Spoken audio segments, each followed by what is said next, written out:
And we are back for the subscribers show over here on Patreon. Welcome. Thank you for joining us. We appreciate all of you. We've got plenty more to talk about. Still some Liverpool stuff. We're going to go into a little bit more football. We're going to talk about what I got up to yesterday, and it might surprise some of you. I had a good day at Goodison Park. I know. We're also going to talk about weddings because they are one of my favourite things in the whole world. And we're going to do a little bit about one of Liverpool's greatest cultural exports in Africa, oh yeah. But as I mentioned on the free show, I had just literally come from the latest Liverpool press conference because Liverpool have got a game in the Champions League tomorrow against Lille.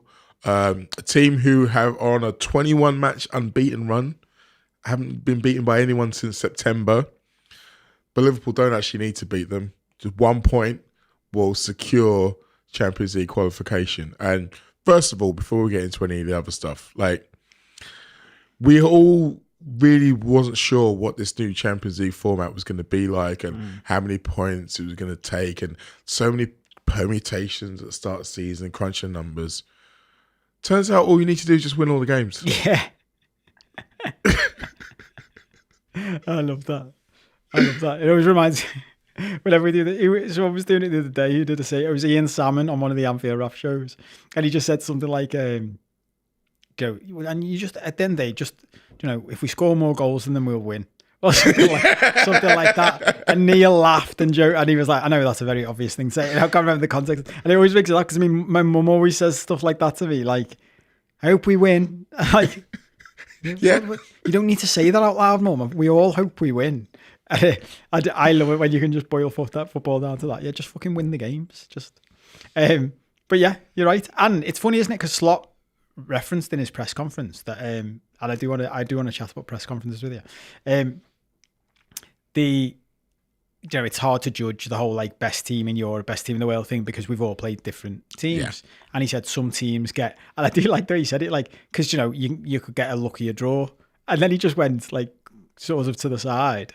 I don't think we did. No. So it's oh, well, okay, Arna, if we extrapolated on that, you think we didn't get a lucky draw and we're top. So we must be doing something right then, mustn't we?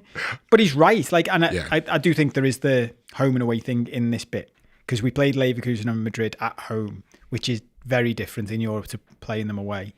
And we battered them both. Yes. In fairness. And I do think that is it's funny because we're obviously all obsessed with winning the league. And because we've been so good in the Champions League, and it's just put to bed already pretty much. And we'll get into that. But it's the other part of we could win the league on 80 points would mean even win the league on 85 points, which is much more realistic anyway. That means you're not going to the end of the season having to go full tilt in the league, which means you can play your stronger team in the Champions League. Yeah. Which means the team that's already beat everybody in Europe could keep focusing on Europe. You're like, hang on, this is getting tasty, isn't it?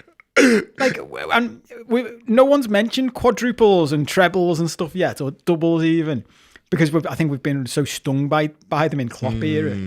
But we are already seeing that thing, I think, and we'll see where this goes. But we'd get to the end of the quadruple pushes with Klopp and they'd all look knackered and going into finals on one wheel and all that. And yeah. I'm looking at it now thinking, it doesn't feel like that this time, does it?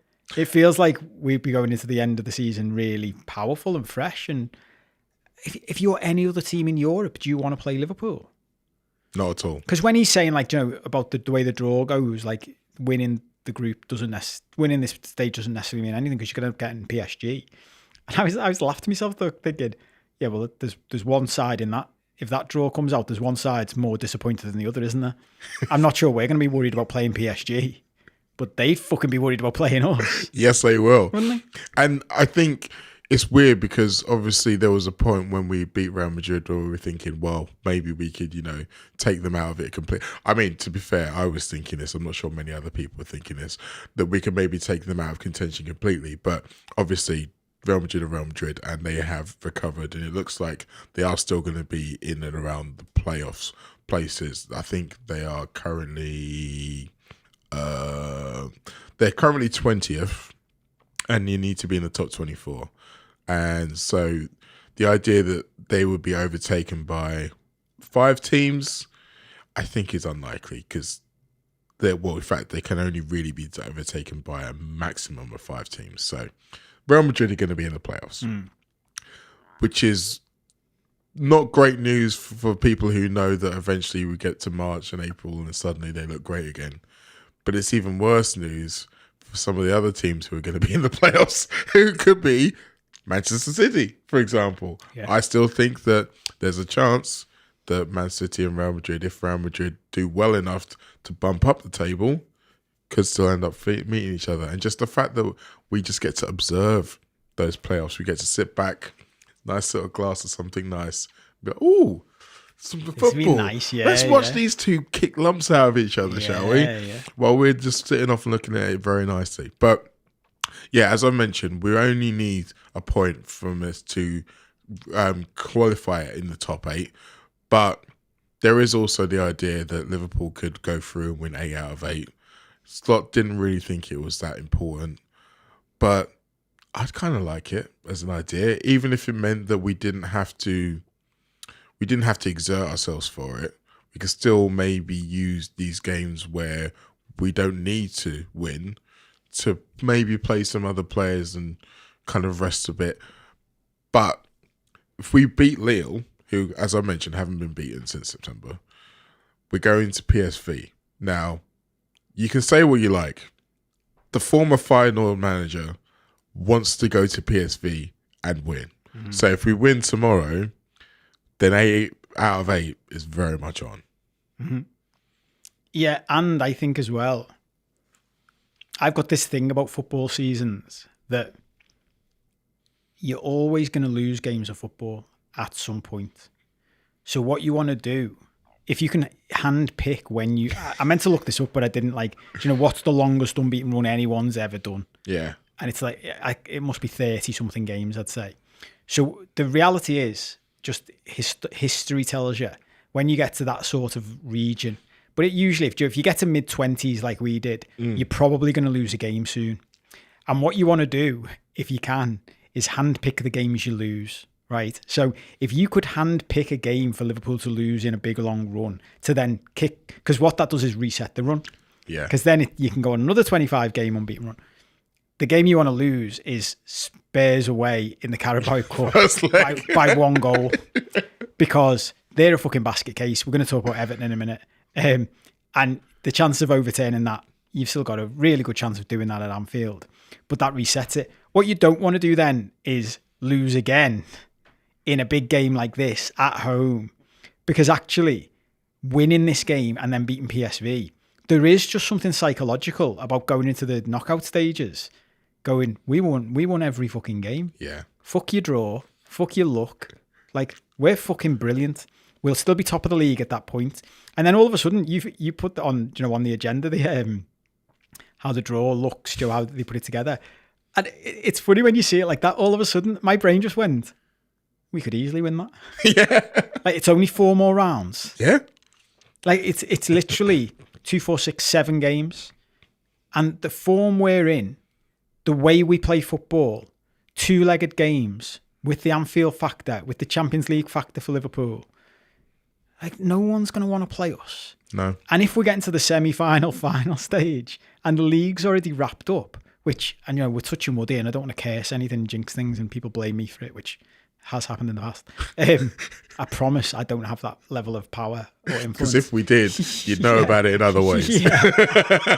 That's what I should have said years ago. You would know about it if I had that influence. I love that. But fucking hell, it's on, isn't it? It's on. So, point of all that is, yeah, I think you want to end this strong. You want to win. You want to kick off. You want to kick on from the second half against Forest that we didn't get over the line. The momentum from Brentford. You want to kick on from that and play well again and score and win.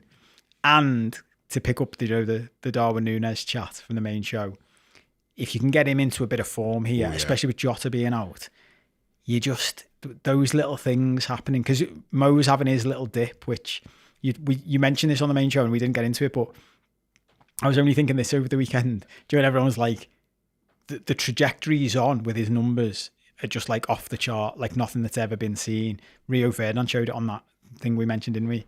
Like even compared against players when they were playing in 42 game seasons. Yeah. He's like smashing them. But when people are saying like, well, it could be an all-time great season, you're like, yeah. But he has to do it again. He has to do it. Everything he's done now, he has to do again in the second half of the season.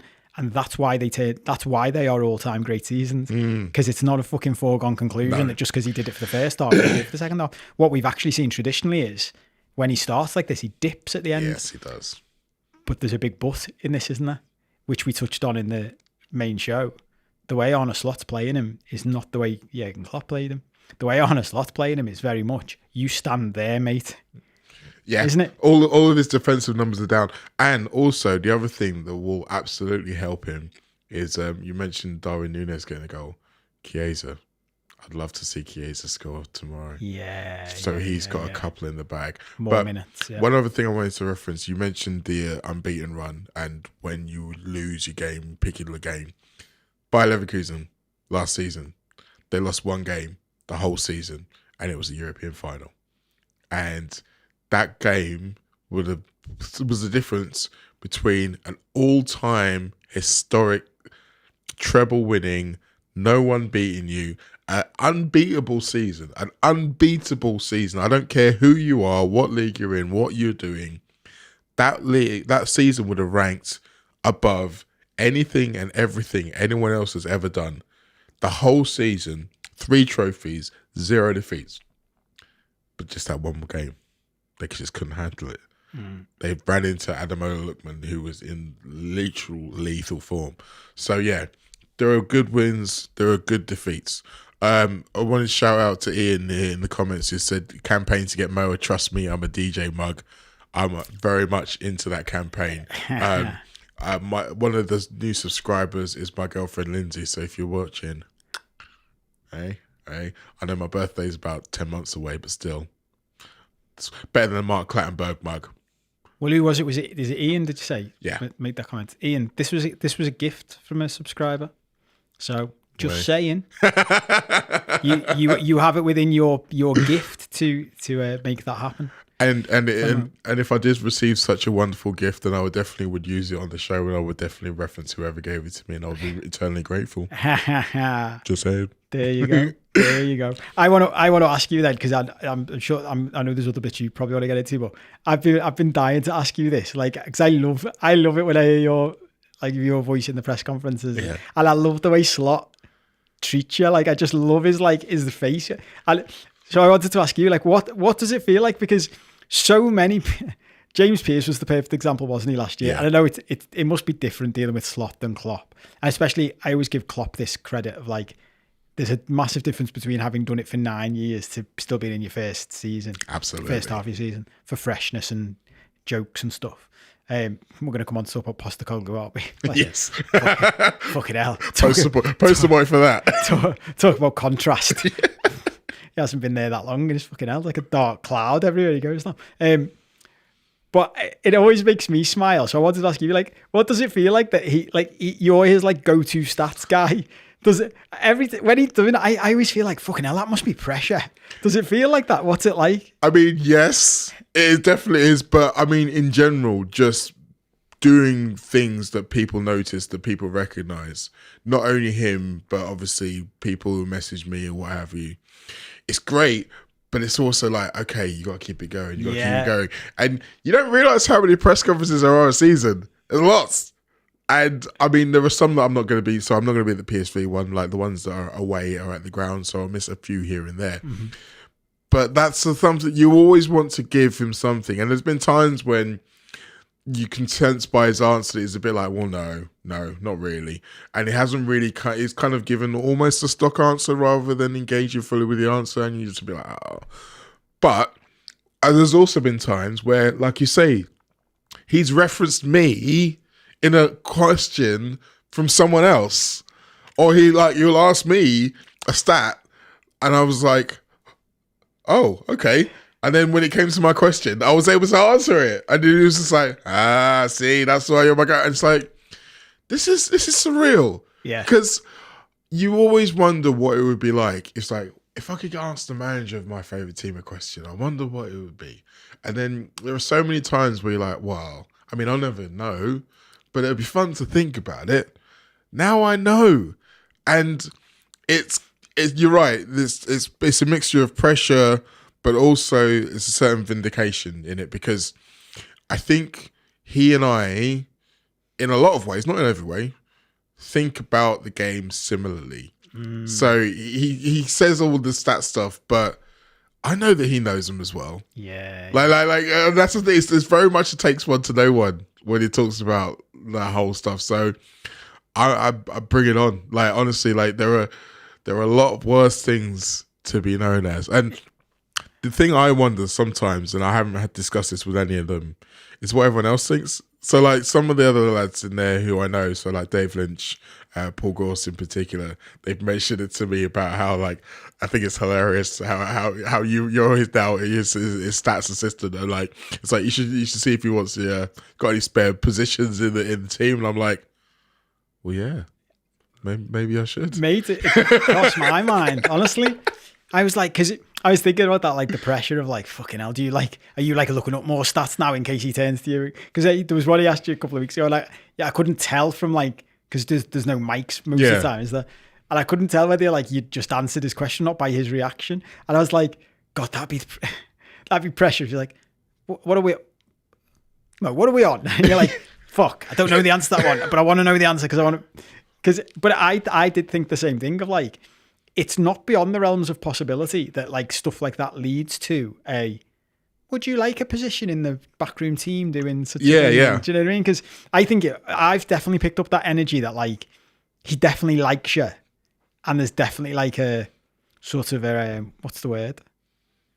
Symbiosis came into my head there, but I'm not sure that's the right word, but do you know what I mean? There's like a synergy there. Definitely. It feels like you're on the same page, definitely. And I did wonder as well, I wonder if like, this has only just occurred to me when you mentioned the other lads and what they think. I wonder how many of them like, oh, for fuck's sake. Do you know what I mean? You fucking come strolling in here with your fucking good questions. And he's like, oh, fucking golden boy there. But then in the same night, I'm like, yeah, well, at least you're fucking asking interesting questions, aren't you? Which is why you've caught his attention in the first place. Whereas everybody else is doing think of the times he's saying to people, I know. Do you just have to ask this question? Like, and they're like, my boss makes me, and he's like, well, your boss is shit. Yeah. That it must be so refreshing for him to have someone there who's like, you're clearly making an effort to come up with a good question. And I mean, it's not just me. There are a couple of, so, I mean, Dave Lynch is one. He does, there's been a couple of times where, because the other thing is that I am still very much at the bottom of the food chain. So I only ever get one question, which is the other reason why I work so hard to make sure it's the right one. And like, I'll go into every press conference with 3 potential questions. And over the course of what everyone else says and what he says, I'll basically whittle it down to the one that I'm going to ask. Ah, nice work. I like that. But there are other people who ask good stuff. But I do think you're right. Like having the ones that he knows he's going to have to answer, and them not being the only ones does help in terms of when it comes to me. It's just like, oh, okay, I'm going to get a football question now, at least. And yeah, if I had one of those paymasters who was telling me, you got to ask him this, you got to ask him the other, it might be different. But it's the freedom that I have to come up with whatever I like. It's great. And sometimes the universe just works in my favor. So, for example, before the Forest game, before the Brentford game, I asked him about the fact that Liverpool are 12th in the table ranked for goals from substitutes. Like, Diogo Jota's goal against Forest was the 3rd that we've had, and he was the only Liverpool player all season who scored from subs. And then he asked me, was like, yeah, I mean, we haven't needed goals late on as much as other teams and all these other things. Like, but we'd quite like, some late goals. There's been games where we needed it. Fulham, Man United, I'd quite like to score that. What happens in the next game? Late goal from substitute. And I got a text from some of the other the journalists being like, "You're gonna take credit for that?" And I'm like, you know what? I might. Oh, mate, imagine if I haven't done that joke then about like we haven't got that much power. Imagine if you started a trend where what you ask about the next game, something happens, and if you could just get like 2 or 3 of that, then you'd definitely get in the backroom team. Oh yeah. Oh, you'd be yeah. like, Arna, I'm a fucking wizard. Yeah. You want to harness this? Yeah. Oh, I'd love that. But I mean, this is all part of me being a serious journalist, and in the interest of being a serious journalist, that was what took me to Goodison Park yesterday. Because nice segue. Thank you. See, I've been doing this a while. See, me trying to bring him down to my level, talking about being a wizard. I could do both. But so basically, when Liverpool are playing away at the other end of the country and Everton are playing at home on the same weekend, it makes sense for me to go to Everton, because eventually, in my becoming employable as a journalist ambition, I want people to know that I can talk and think and understand and analyse beyond Liverpool. Nice, yeah, I like it. And so I went, and I don't really know what I was expecting. I certainly wasn't expecting 5 goals, because like not very many people have been to Goodison and have seen 5 goals. I think they scored more goals in that half. They scored 1 in 6 games, and they scored 3 in 45 minutes when I was there. Wow. Yeah, it was wild. I mean, the whole day itself was an experience. Like the Everton press room. To say that Goodison's press room dwarfs Anfield, well, no, that is dwarfed by Anfield's, is an understatement. Really? They have 1 small room where Anfield has 3 large rooms. Oh, really? Yeah. And is that just because of demand? I mean, I'm not sure. I think it's always been that way. Like, where Anfield has obviously developed and over years, and Champions League money, prize money, and prestige, and being in Europe year in, year out. It's like, well, okay, we have more people coming from all over the world, so we need to have this fantastical thing. I love the way your answer there. Like, if you were an Evertonian watch, it was just like dig after dig. Like, just one gut punch after another. Like, we're an internationally amazing, successful club with loads of money and better stand. That's why our press room is bigger than yours. But I mean, so which is all true. Yeah, it's all true. But so things like the fact that the press conference today was at Anfield rather than at the training ground, that's a UEFA directive. It has to be at the ground. So It has to be something that both clubs can go to. Everton aren't in a situation where they have to follow UEFA directives. I mean, FFP and all that, we'll put that to one side. But so they've never really had the situation where they're forced into doing it. Yeah. Obviously, the new stadium's going to be state of the art. It's going to be fantastic. But for all of these slight digs, and they weren't always intended to be digs, I have to give them credit. Everyone there was wonderful. They were really nice to me. Like, it's funny, and I always wonder about this and how much of it is just people being kind and how much of it is, well, clearly it's obvious. So I got in there into the room, and there's the table with all of the different lanyards on for people, and I went in there, and the guy was just like, "Oh, you must be Mo," and handed my man there, and I was like, "Oh wow, that's it. I've never been here before, and this guy's giving me the personal touch. It's great." And I looked around the room, and I was just like, "No one else looks like you, dickheads. Obviously, this one's yours." I was like, "Oh yeah, of course. Oh yeah." And sometimes you just like a reminder comes in, like, "Oh yeah." But in general, like, I really enjoyed Goodison. Like we talk about the fact that their lives are normally filled with misery. Say what you want about David Moyes, and you know, misery does tend to be his MO in general. He certainly gave them belief. Everybody in that place believed that he could be the reason why they start playing good football again. Like, the fellow who's sitting in front of me, he basically said to me, 3-0, Dominic Calvert-Lewin hat-trick before kickoff. Really? Yeah. And it was 3-0 at half-time, and I looked at him and I was like, "You didn't even believe that yourself, did you?" And he was like, "No." You know what's mad about that though? So, like, I was watching Moyes after the last game when they got beat in his first game, in his interview, and then his pre-match interview on the pitch with Carragher and someone from Sky, and like their belief clearly comes from that place where all football fans live most of the time, which is delusion land. Because nothing David Moyes said was inspirational in any way. Like, it made me laugh because he reminded me of Hodgson. Like, he went, Joe, it's like, how much time have you had to do anything? He was like, well, not much really. And I was like, what do you mean not much really? Like, how? I don't get this. Like, I can very. Do you remember when Hodgson was the manager and it was like, yeah, we literally couldn't work any harder. Yeah. And people were like, they go home at 1:00. Like, they literally could work harder. Like, the rest of us work full-time jobs where you work all day. Why don't they just work all day? Wouldn't that help? And it's like, well, we don't work all day. Like, well, that's... And so even stuff like... So it is wild, isn't it? That, like, they've just got this belief that it's Moyes and... Anyway. But it worked. And you sense that... And we've seen it so many times, that the Goodison Park crowd, very much like the Anfield crowd, can have a really big effect on the players. Yeah.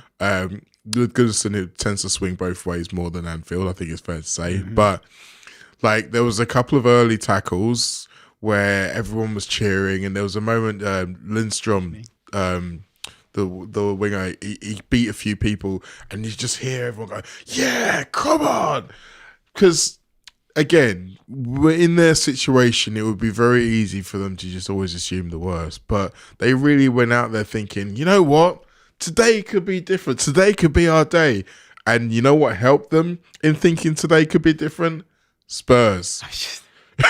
Because they looked like they wanted no part of any kind of fight. Oh, mate. I saw a tweet and... I wish I could take credit for this, but I can't. I can't remember who it was. It might have been Barney Ronay, the Guardian journalist, or it might have just been someone else called Barney, and I've misread it. But it said something like, every club, when it's in need of a pick me up or something, needs. I've butchered this, but it's something like this. Every club needs a man to come along and a manager to come along and really pick them up. And that manager today for Everton was Ange Postecoglou. Yeah. And it's that, isn't it? Yeah. Like, if you're down in the dumps and you need to face anyone, you want to play Spurs.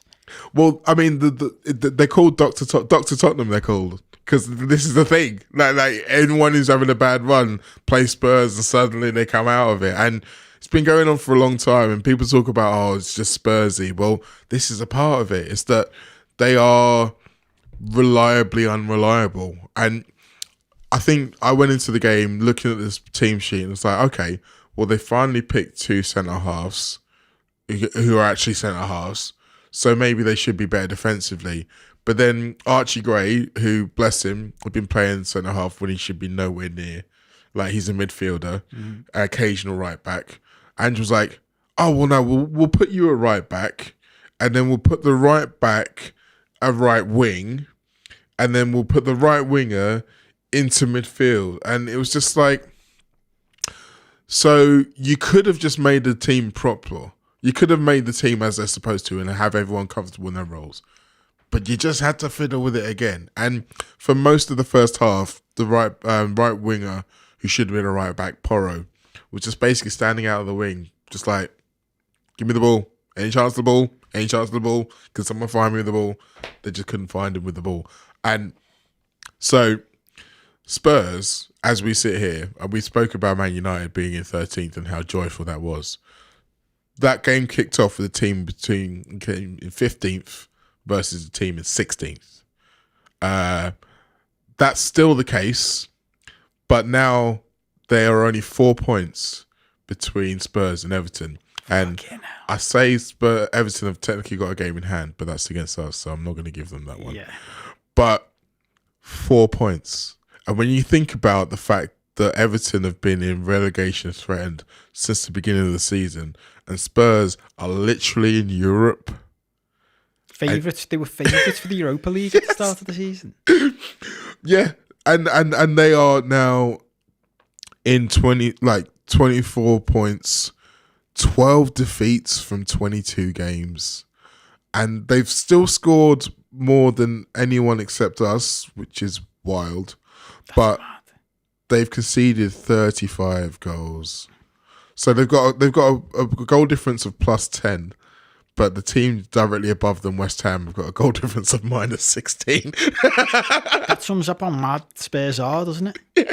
But it also sums up how mad, like we've talked about this in the past, but how mad his football is and like his philosophy is, and you can look at it in different ways and stuff. But I think they suffer from a similar thing that, you know, when I was talking about Arteta before, I think Arteta started moaning too early in the season, and Postecoglou's got that thing about injuries, which we have a lot of sympathy for, and because we always reference when we had all those centre back injuries, and no one seemed to sort of give us any credit for it at all. But they've also got that thing of like he hooked Dragosan at the weekend, didn't he? Yeah. And I'm like, well, hang on, he's your only fit senior centre back, and Ben Davies just come back. So if you're hooking him in that game, that does not speak well of your recruitment. And you bought him. Like, he's come since you joined the club. So you can't complain that much about injuries if you're hooking your senior lads. And at the same time, through this whole spell, your forward line's still been fucking boss. Like, it's still pretty much full strength. And okay, Solanke was injured the weekend, which is another blow. But you're still going into a game against Everton, who have been shit, with Son, Kulusevski and Maddison in your forward line. That should be enough. They're big hitters. Yeah. So if you can't set up a team against Everton to deny them goal-scoring opportunities, and not only that, it was the other end of the spectrum. Like, I watched the game, and I was just like, this is mad.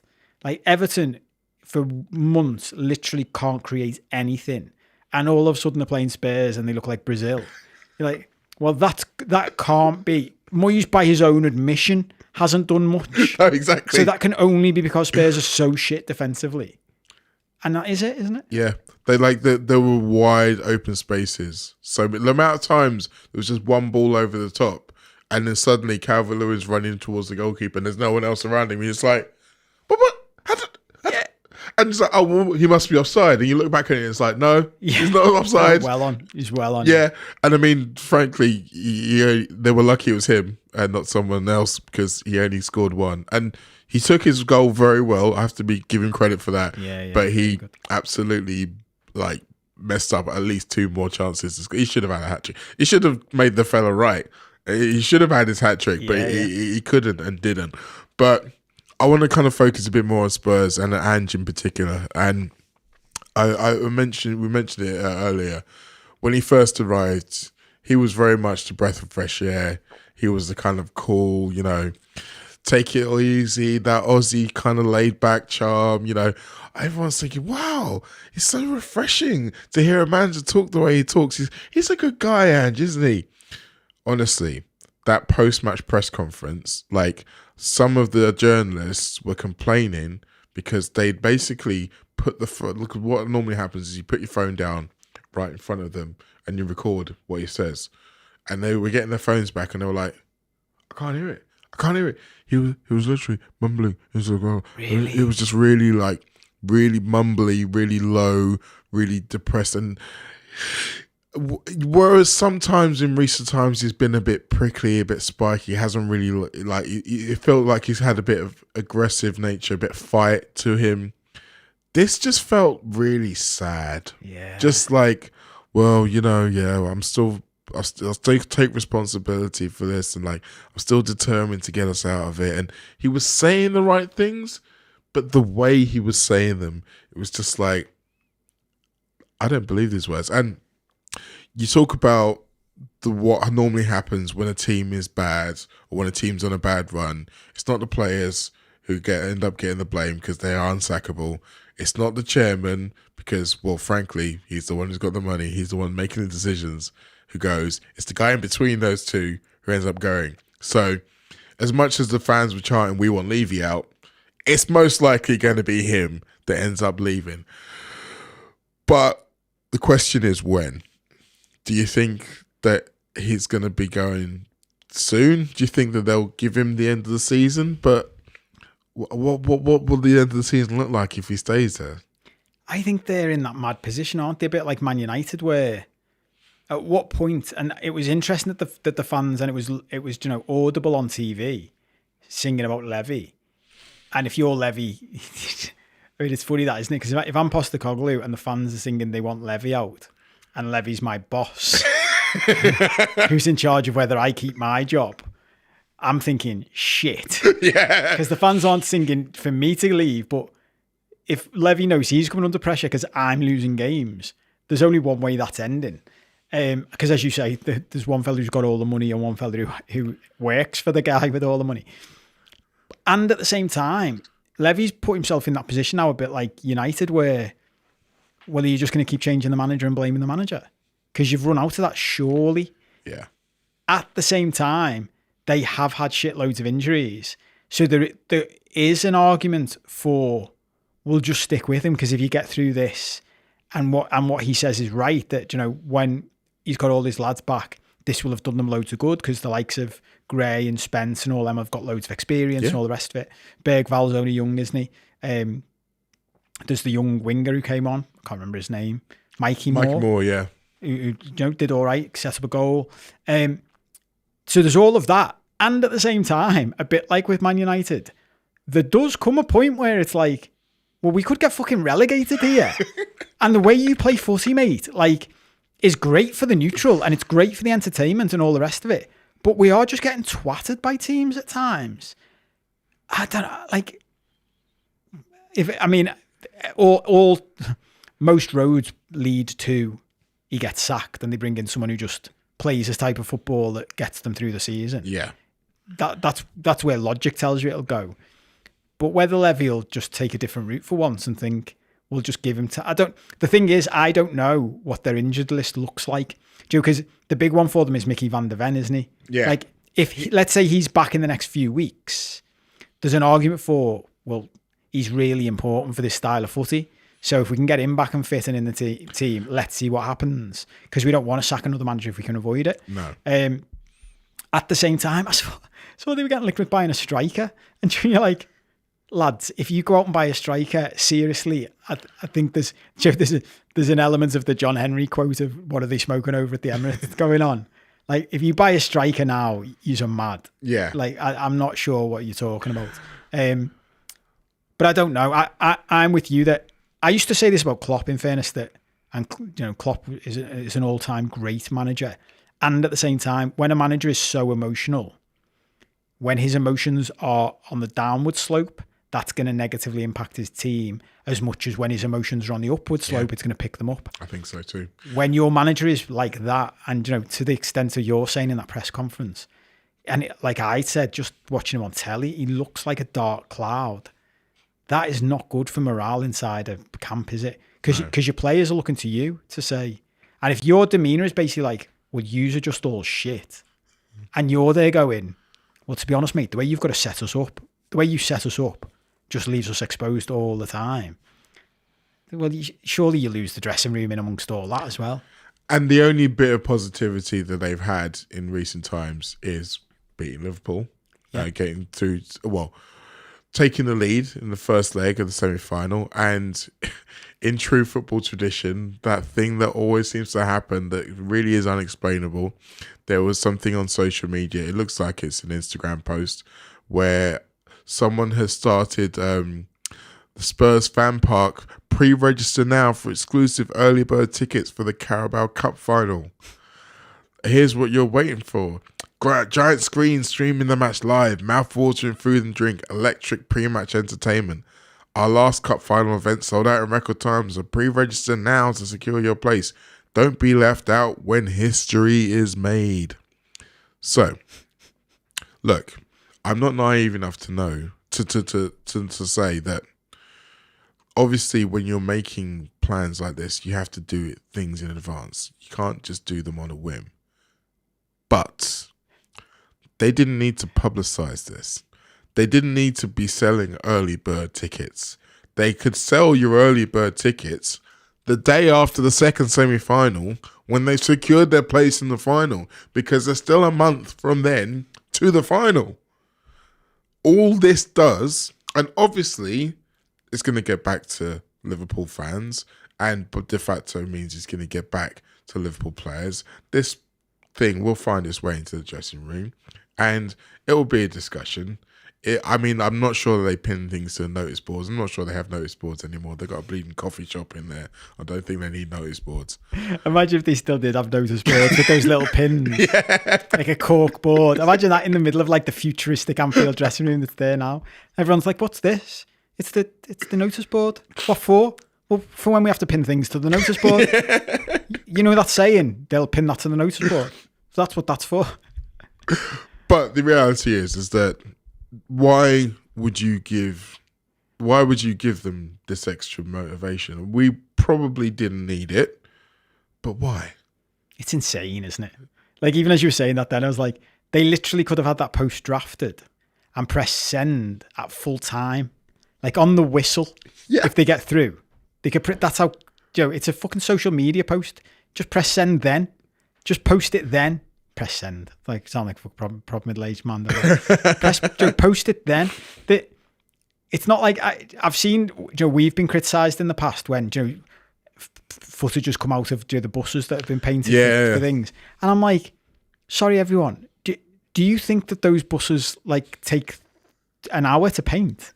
Like, they have to do them in advance because they take time to make. So, of course, for every one of these things, there is one of those buses somewhere for a losing side that didn't win. In the same way that in every final, there's a losing side with a load of T-shirts with, La Decimir or whatever it is for Real Madrid. Yeah. So there's always those T-shirts in a box somewhere for the losing team, because those things. If they'd have won, if Newcastle had done this, for example, they're 2-0 up, 2-0 up, going into the home leg. Still a bit over cocksure, but a bit closer to realistic than this. This is Spurs, who we've just been saying got twatted by Everton, who are 1-0 up, coming to Anfield, where we've got more famous comebacks in our history. Like, we literally a few seasons ago beat Barcelona 4-0. Barcelona with Lionel Messi and Luis Suarez in their team. We beat them 4-0. Yeah. To go through. And we had to beat them 4-0. Yeah. Yeah. And that was in a semi-final, in a 2-leg tie. To assume you're going through with a 1-0 lead coming to Anfield with the team you've got and the way you play is beyond ludicrous. Whoever created this. I mean, I really hope, for obvious reasons, but for other reasons, that it comes back to bite them in the ass. And it probably will. So, well, it would be more of a surprise if it didn't, wouldn't it? Like, of all their results recently, beating us 1-0 is the most surprising one. That's when you look back, the outlier. When you look back at, like, when us drawing 2-2 with Man United, you're like, oh, fuck off. Why does that happen? But in fairness to United, they really stepped up that day. And Spurs did step up a bit as well, but we were just not that good that night. No. But the chance of that happening again in a second leg at Anfield. No, sorry. It's not going to be the first time that Liverpool have killed Spurs' dreams. I mean, we all remember Madrid, right? And it won't be the last. So, sorry. And that whole section was all indeed dedicated to my dear father. And thank you once again for not making me a Spurs fan. Okay. Let's move away from football and move into the other subject that I almost talked about last week and didn't have time. And I really want to cover it. So, a very, very good friend, a very dear friend of mine, Steph, got married on Friday. And it was a great wedding. Weddings in general, I'm a big fan of just the idea, the concept of everyone just coming together and saying, you know what, these two people here really love each other and they want to share that with everyone. And let's all have a good time about it. But this one was even better than most weddings because... that you all don't know Steph, but I know Steph very well. She very much is comfort and pleasure are always at the forefront of her mind. So whereas you see sometimes weddings can be super stressful and they can be like these big grandiose things that have got thousands of people coming to them and they've got thousands of tiny little details, like it'll be ice sculptures or there'll be edible nameplates or there'll be, page boys playing, Beethoven's Fifth Concerto on a big ukulele. None of that. Town hall for the ceremony, round the corner to the pub. And we were in the pub for the next 6 hours. Food, they brought a chippy van outside. Everyone gets a little token. You go out, you get fish and chips, mushy peasy for that way inclined. I obviously wasn't. And it was just great because we were just there to have fun and to be like, you know what? Steph's our mate. We're really glad she's happy and we're all going to remember it. And that's kind of what weddings always represent to me. Just, you know, joy. And I love them. Yeah, I like that. And I like that idea as well of it just being dead relaxed. And because I have chatting to my girlfriend about this the other day, like it's weird when you've got a wedding under your belt and it's in the past, you know, and it's with an ex and you're already divorced and all that. Because it's just like this weird thing that, because you've done all of that big stuff and you look back, and especially because I did the big flash thing. Yeah. And I look back now, because when I talk about, you know, if people say to me, would I get married again? Like, if I got married again, I'd literally fuck off with my partner and get married because of what it's actually meant to be. Yes. You know, like a commitment to each other to be together forever, no matter what.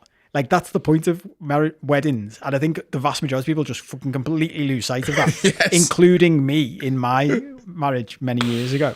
Because it's just like, oh, it becomes about the party and the show and all the rest of it. And so I love it when people just like have a dead down to earth. Let's just have fun. The whole point of this is to get married at the end of the day.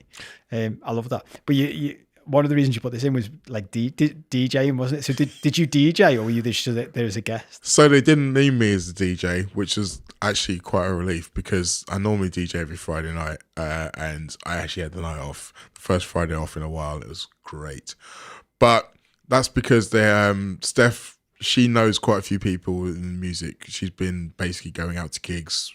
Well, that's one of the reasons me and her are friends. We go out to gigs all the time. Mm-hmm. But she managed to get Zed Bias, who's like a drum and bass UK garage DJ, to come down and DJ at her wedding because he's just a really nice fella. So shout out to Dave Zed Bias as well. So she didn't need me, but I have DJ'd countless weddings in my time. And for me, it's the best gig you can get because, as I already mentioned, there's all of the joy. On top of that, there's food. Great food, normally. On top of that, it's probably better paid than normal gigs. Okay. Which helps. And on top of that, there's always that one moment where something happens and you're just like, I'm glad I was here to witness that. Whether it's like someone's auntie suddenly realizing that she actually does like Bootylicious by Destiny's Child and she's going to prove it to everybody. or a kid who, you know, has been sliding around on his knees and he just ends up sliding right into the cake and he goes head first into the cake. Or just something stupid or something out of the ordinary always tends to happen. And it's like, when I finally write my memoirs of DJing and I come out to all of the maddest stories, most of them are going to be from weddings. Like, I think everyone's got at least that one thing in the back of the mind. It's just like, oh God, do you remember that? And I mean, they can be good, but sometimes they're bad as well. And they're good ones as well. Yeah. And so what's your experience like DJing weddings compared to everything else for, because the guy wanted to get into this, like when you mentioned like the topic was things that do your head in. I think you mentioned it on last week's show, didn't you? Because you were going to talk about it. Yeah. And I started laughing because I was like, I would guess, like if we share stories, my stories from when I was at the like peak of my drinking and going out, which was, you know, 20 years of my life, I'd have probably been your fucking like, worst nightmare. Like I was the guy, like literally my mates would say to me, like, if we lost you in a club, we'd know, just look at the DJ booth, because you'll be in the DJ booth, in the fucking DJ's ear, trying to get the songs you want played. Like, that's just your default. And I have had some, like, obviously loads of DJs, and you're pissed, you don't know to the full extent, but be like, just fuck off, now I play the music. But I had some great success over the years of people going to me, fucking good shout that, mate. Like, cause I always said, the thing I always had was like, if the DJ doing a great job, I wouldn't get involved. But I'd get involved when I'd be like, you're not getting the fucking feel of this place, mate. Do you know what I mean? Like, Yeah. play this, play that. This would get this crowd bouncing. And the number of, because the opposite side of the story is the number of times I've been at an event. I went to a wedding about 3 months ago. I won't name who it was in case anyone's watching. But the DJ, I was just like, and I've seen this DJ before, and I was like, just shit. Like, and it gets me on my high horse about it, because I'm like, and I'm sure, like, as for great DJs like you, it's like, I can imagine DJs like that piss you off as well, because it's like they're the DJs that make people think anyone can be a DJ. That's, you know, exactly it. Because I'm always like, look, being a great DJ, I can't do. It's an art. I went, but playing songs that keep people on a fucking dance floor, they're the basics, mate. Do you know what I mean? This guy was going from, you know, like a 70s classic to some modern dance song. And so you're going from like Lionel Richie, which has got the fucking dance floor bouncing and all the ages are mixed and all that. And I'm like, so if that's me, I'm like, we'll just keep this going for a bit. Keep this going. And it's like, no, just switch to a dance song from 2025. And guess what happens? Everyone leaves the dance floor. And I'm like, fucking hell. Like, and they're the bits where I've stopped now. Partly because I'm not drunk these days. But no, but you're right. What I mean? And to be honest, like the whole idea would that do my head in, that part, your version of that wouldn't do my head in. The version of that does my head in is when someone does that in reverse. So I'm doing what you're saying I should do, and the person coming up to me wants me to do what the bad DJs are doing, and just go completely. They just want their song on, and you're like, that doesn't work here. Like, exactly. It's not gonna happen. And so you get into situations where you have to kind of be diplomatic, because okay, normally if I was in a club, I would tell this person to just do one. But this is the bride's brother. Yeah. So you've got to be like, well, actually, you know what, maybe. So these are the only situations where I say, we'll see, and we'll see actually means no. Normally when I say we'll see, there is genuinely a chance, because it's like, there might be a point further in the night where it comes back around, and that works. Yeah. But the thing with bad DJs, to kind of go back to your point, is that they're not reading what's going on. They're not taking into account the reaction to what they're doing. They are just saying, well, I'm doing this, and then I'm doing that, and then I'm doing that, and then I'm doing that, and then I'm doing that, and you're going to have to deal with it. Rather than saying, well, I'm going to do this and see what happens. And I'm going to do that and see what happens. Oh, that's what happened. Okay, well, I'll do this. So, you know, like you get those make your own adventure books where you go, okay, if you want to go into the lake, go to page 25. If you want to come out of the lake and go to the beach hut, go to page 12. Yeah. That's basically DJ. Yeah. Like I like the analogy. You make your own adventure, and hopefully everyone comes with you. I wanted to touch on, before we wrap up, because I know that I've chatted a long time today, my guilty pleasure when it comes to TV is Don't Tell the Bride, because I want to find whoever conceived that show and shake their hand, because it's just got everything you could possibly need. Like, for those of you who aren't aware, basically what it is that they get the groom and they give him 6 weeks and a budget and say, you've got to plan this wedding. You've got to find the venue. You've got to find the food. You've got to find all of the trimmings. You've got to have a stag do. You've got to kind of get all the bridesmaids' dresses together, everything, all the minute details. And the bride is literally nowhere. You can't even see her. And it's just comedy gold every time, because the point is that a groom who's getting married to someone should know them well enough to know what they want and what they don't want. And yet, almost every time, it spectacularly is shown not to be the case. Like, I sent you certain clips of some of my favourite ones. Pig farm. Like, they had a wedding at a pig farm. They made all of the bridesmaids dress up in pig onesies. And the bride's face when she pulled up to this place was just like, you could almost see the wheels in her head turning, thinking, well, I'm on TV and I guess I still love him. So I'm probably going to have to go through this. But fucking hell, I might have to kill him afterwards. This is the thing. Like when you said this, I was like, these are like the stuff I love about human behavior and psychology always comes into these type of shows for me. Because I'm like, I'd love to sit down with the bride and say to her, for every single one of them, pretty much, think this through, right?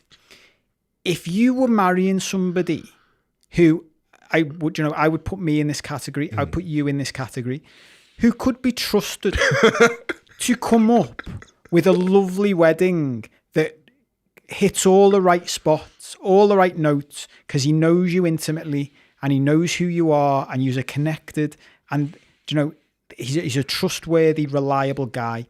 Do you know if that was the guy you were marrying, the TV company wouldn't have picked you for the fucking show, would they? Because that would be a shit TV show, wouldn't it?